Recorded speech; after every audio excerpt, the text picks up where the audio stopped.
భక్తివర్ణ ప్రేక్షకులకు శుభోదయం 1-4-2026 స్వస్తి శ్రీ చాంద్రమానం పరాభవనామ సంవత్సరం ఉత్తరాయణం వసంత ఋతువు చైత్రమాస శుక్లపక్ష చతుర్దశి అనంతర పౌర్ణమి బుధవారం.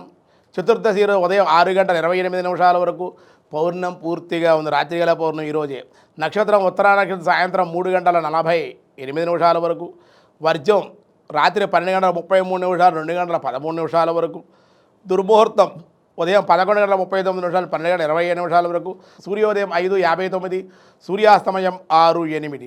అమృత గడియలు ఉదయం 8:25 నుండి 10:03 వరకు. రాహుకాలం మధ్యాహ్నం 12 నుండి 1:30 వరకు రాహుకాలం. శుభ సమయం ఉదయం 6 నుండి 8 వరకు శుభకాలం. మధ్యాహ్నం 3 నుండి 4:40 వరకు శుభకాలం. ఈరోజు వృద్ధి యోగం మధ్యాహ్నం 2:32, వని ఉదయం 6:28, భద్రకరణం సాయంత్రం 6:34. దినారంభ చక్రంలో ఈరోజు ముందుగా మేషరాశి వారికి కొంతమేరకు అనుకూలంగా ఉంటుంది. పూర్వ వైభవాని కోసం ప్రయత్నాలు చేస్తారు, అనుకూలంగా ఉంటుంది. వృషభ రాశి వారికి ఆర్థికంగా పర్వాలేదు, ప్రతిబద్ధకంగా ఉన్నప్పటికీ కూడా ఏదో రకంగా మీరు ఇతరుల యొక్క సహాయ సహకారాల్లో పైకి వచ్చే అవకాశం, ధనం చేతికి అందే అవకాశం ఈరోజు ఉంది. మిథున రాశి వారి భాగస్వామి వ్యాపారాల్లో మెలకు అవసరం, కొంచెం జాయింట్ వ్యాపారస్తులు జాగ్రత్తగా ఉండాలి ఈరోజు. కర్కాటక రాశి వారి మీ ఆలోచనలో మార్పులు వస్తుంది, స్త్రీ మూలకంగా ధనలాభం ఉండే అవకాశం. సింహరాశి వారికి స్త్రీ మూలకంగా కలిసి వచ్చుట, ఆకస్మిక ధనవృద్ధి, కార్యజయము. కన్యారాశి వారి అధికార హోదా పెరిగే అవకాశం, ఉద్యోగస్తులకి జీతం పెరుగుట, స్థాన మార్పులకి అవకాశం ఉంది.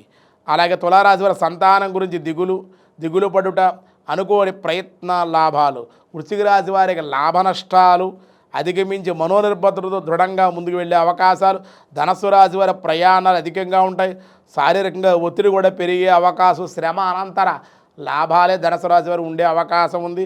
మకర రాశి ఇతరులతో విరోధాలు, మనస్తాపం, దేవాలయ దర్శనాలు చేయండి, దేవతారాధన చేయండి, మేలు కలుగుతుంది. కుంభరాశి వారి కోర్టు వ్యవహారాల్లో లాభము, వివాహాది శుభకార్యాలు కలిసి వచ్చే అవకాశం ఉంది. అలాగే మీనరాశి వారి అధికార ప్రాప్తి, పెద్దల్లో కలుసుకుంట, తెలియని ఏదో మానసిక అశాంతి కూడా గురి అయ్యే అవకాశం ఉంది. చతుర్దశి బుధవారం కాబట్టి అంత అనుకూలంగా లేదు. అయితే ఉదయం 6:28 చతుర్దశి పౌర్ణమి వచ్చింది కాబట్టి పౌర్ణమి బుధవారం కాబట్టి అనుకూలంగా ఉండే అవకాశం ఉంది.